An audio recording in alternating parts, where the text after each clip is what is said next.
नमस्कार, मैं हूं गीतम सिंह और आप देख रहे हैं 7 इंडिया न्यूज़। इस बार 2 अक्टूबर बहुत विशेष दिवस है क्योंकि 2 अक्टूबर को महात्मा गांधी राष्ट्रपिता का जन्म दिवस है। दूसरी तरफ विजयदशमी है।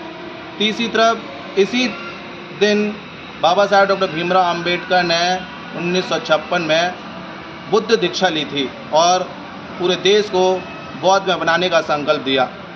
और आज जो 2 अक्टूबर आने जा रही है, उस 2 अक्टूबर को पूरे समूचे देश में विजयदशमी मनाई जाएगी और अशोक विजयदशमी भी मनाई जाएगी क्योंकि बौद्ध धर्म को मानने वाले लोग 2 अक्टूबर को विजयदशमी मनाएंगे। आज हम ऐसी जगह पर हैं, बुद्ध विहार चक्की पाठ। यहाँ आप देख रहे हैं पूर्व बुद्ध विहार है, बहुत प्राचीन ये बुद्ध विहार है। जब बाबा साहब आगरा में आगमन हुआ तो उसके बाद इस बुद्ध विहार की स्थापना हुई और उसके बाद सम्राट अशोक ऐसे राजा हुए जिन्होंने समूचे देश में राज किया और भारत में ही नहीं, भारत की तटवर्ती जो सीमाएं थीं, चाहे वो भूटान हुआ, चाहे अफगानिस्तान हुआ या म्यांमार हुआ, सम्राट अशोक का चौतरफा राज था और सम्राट अशोक ने पूरे देश में एक छत्र राज कर ये साबित कर दिया कि उनके देश में जो जनता थी वो खुश थी, समृद्ध थी और सुरक्षित थी।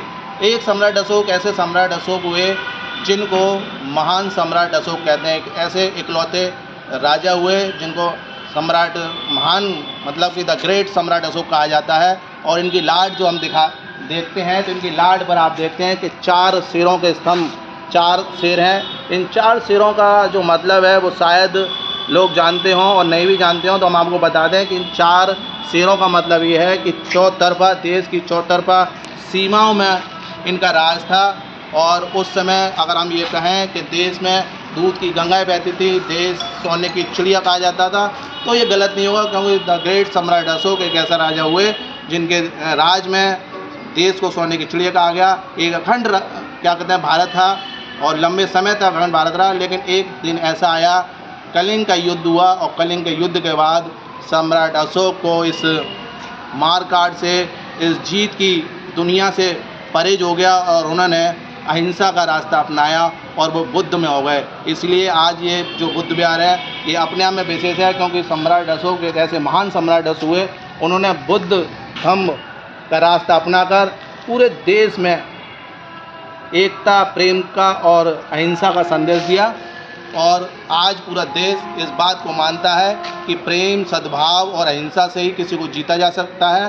तो ये वो ऐसे सम्राट थे जिन्होंने हिंसा के बाद अहिंसा को अपनाया, या यूँ कहें कि असत्य पर सत्य की जीत इन्होंने सही मायने में कायम की और तभी से विजयदशमी पर्व मनाया जाता है।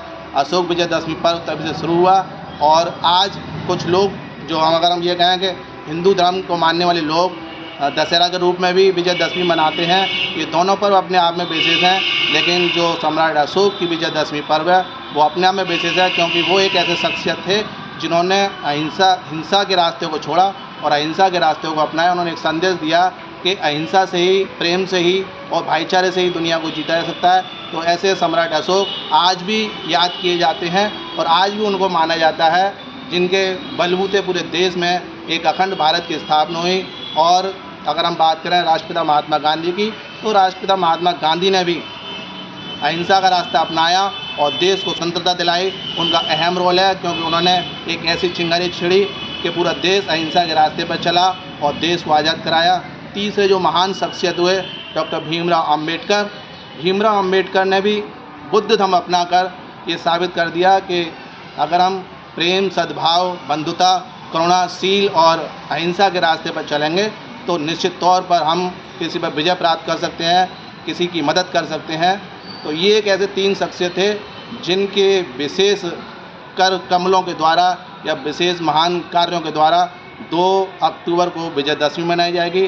बाबा साहब को इसलिए याद किया जाएगा क्योंकि उन्होंने 1956 में 2 अक्टूबर के दिन, विजयदशमी के दिन ही धम्म दीक्षा ली और लाखों लोगों को ये संदेश दिया कि ये देश बुद्ध से चलेगा, ना कि हिंसा से और किसी पर विजय प्राप्त करने से। 7 इंडिया न्यूज़ के लिए भगवान सिंह के साथ गीतम से।